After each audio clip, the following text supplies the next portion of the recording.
বিয়ের 5 মাস পর আমার স্ত্রী মিতুর ক্যান্সার ধরা পড়ল। কি ভয়াবহ কাণ্ড! এই রোগ কি বিয়ের আগে ভাগেই ছিল? মিতু কি লুকিয়েছিল আমাদের কাছে এই ভয়াবহ রোগের কথা? সে যাই হোক, মিতু কেঁদে কেটে বলছে আগে সে কিছুই জানতো না। ছোটবেলায় তার গলায় কাটা বিঁধেছিল, সেই কাটা আটকে ছিল দীর্ঘদিন, ওইটুকুই শুধু জানতো। কিন্তু এখন জানা গেল ওই কাটা থেকেই মূলত ক্যান্সারের উৎপত্তি। ক্যান্সার ধরা পড়েছে বিয়ের পরেই, বিয়ের আগে নয়। কিন্তু আমার মায়ের কথা ভিন্ন। তিনি এই বউ ঘরে রেখে ফতুর হতে চান না। তাছাড়া এমন তো না যে আমাদের বিয়ের এক যুগ চলে গেছে, 2-4টা সন্তানই আছে। আম্মার কথা হলো আমায় আর একটা বিয়ে করাবেন তিনি, আর মিতুকে ডিভোর্স দেওয়াবেন, এটাই ফাইনাল। পরদিন সকালবেলায় অফিসে যেতে রেডি হয়ে বের হচ্ছিলাম। মা আমায় বললেন, মোহন বস বাবা, তোর সাথে কথা আছে। আমি মায়ের পাশে বসলাম। মা এবার বললেন, তুই মিতু সম্পর্কে কি সিদ্ধান্ত নিয়েছিস? আমি অবাক হয়ে বললাম, মা বুঝতে পারলাম না, কি বলতে চাইছো? মা তখন বললেন, ওরে ডিভোর্স দিবি কবে? যত দিন বেশি যাবে ততই সমস্যা, 2 দিন পর দেখবি হসপিটালে দৌড়াদৌড়ি শুরু করতে হবে। আমি মায়ের দিকে অসহায় চোখে তাকিয়ে বললাম, এসব কি বলছো মা? মা অভিমানের গলায় বললেন, কেন, কিছু ভুল বলেছি নাকি? হ্যাঁ ভুল বলেছেন, আমি মিতুকে কিছুতেই ডিভোর্স দিব না, ইম্পসিবল।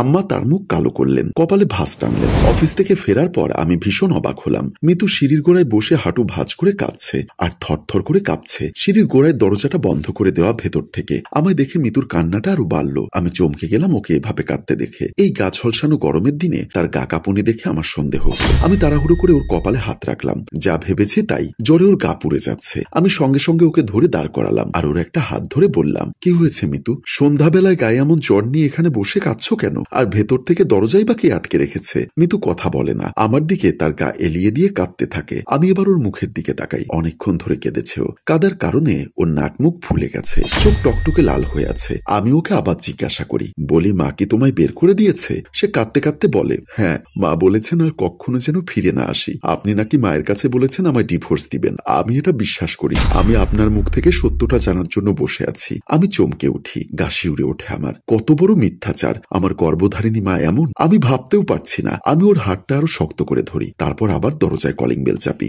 মা আসে, দরজা খুলে দেয়। সঙ্গে সঙ্গে আমাদের দুজনকে একসাথে এভাবে দেখে চমকে ওঠে মা। আমি কি বলেছি মিতুকে ডিভোর্স দিব মা? মা চুপ করে থাকে, কথা বলে না। এবার আরো জোর গলায় জিজ্ঞাসা করি, উত্তর দাও বলছি, আমি কি বলেছি তোমার কাছে এমন কথা? মা কথা ঘুরিয়ে ফেলেন, বলেন, ওকে তুই ফিরিয়ে এনেছিস কেন? আমি বলিনি তোর জন্য মেয়ে দেখেছি?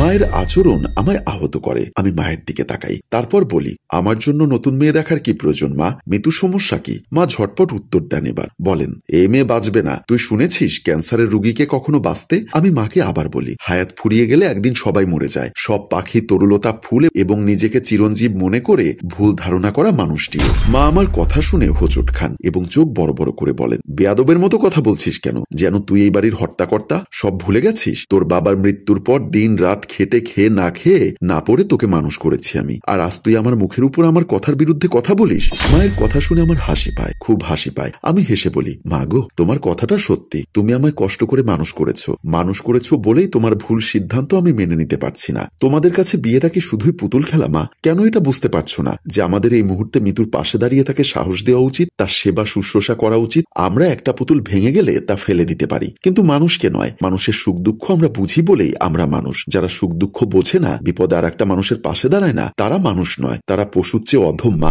মাগো, ধরো তোমার একটা মেয়ের যদি এরকম হতো, যদি ওর ক্যান্সারের মতো ভয়াবহ কোনো অসুখ হতো আর ওর হাজব্যান্ড ওকে তাড়িয়ে দিত, তখন তোমার কেমন লাগতো বলো মা? তুমি এটা মেনে নিতে পারতে? মা আর কথা বলে না, চুপচাপ এখান থেকে চলে যায়। আমি মিতুকে ঘরে নিয়ে যাই। মিতু বলল, মা তো ঠিকই বলেছেন, আমি আর কদিন আছি, আমার জন্য নিজের জীবন কেন নষ্ট করবে? এই কদিন না হয় ভাইয়ের বাসায় কাটিয়ে দিব, তুমি আর একটা বিয়ে করে নাও। অন্তত যাবার আগে আমি তোমার জীবনটা সুন্দরভাবে গুছিয়ে দিয়ে যেতে চাই। আমি তখন বলি, মিতু কাপড় চোপড় গোছাও, তোমাকে নিয়ে আমি দূরে কোথাও চলে যাব, এখানে আর থাকবো না। যে বাড়িতে কোনো মানুষ নেই সেই বাড়ি নির্জন বনের মতো। মিতু আমার দিকে অবাক চোখে তাকায়। আমি ওকে তাড়া দেই, দ্রুত করো, রাত বাড়ছে কিন্তু। মিতু মনমরা হয়ে ব্যাগপত্র গোছায়। এদিকে কলিং বেলের শব্দে আমার মা আবার দরজা খোলেন। ঘরে আসে ডাক্তার নীলা। একটা ফাইল মায়ের দিকে এগিয়ে দিয়ে বলল, কিছু মনে করবেন না, আমি আন্তরিকভাবে দুঃখ প্রকাশ করছি, একটা ভুল হয়ে গেছে। তুমি কিসের কথা বলছো মা? ভেতরে এসো। না আন্টি, আসলে এই ফাইলটা দেওয়াটা খুব জরুরি ছিল, তাই হুট করে চলে আসলাম। মনে হলো আমার নিজেরই এখানে এসে আপনাদের কাছে ক্ষমা চাওয়া উচিত। তুমি আমাকে বিষয়টা খুলে বলো। আমি বুঝতে পারছি না তুমি কি বিষয়ে কথা বলছো।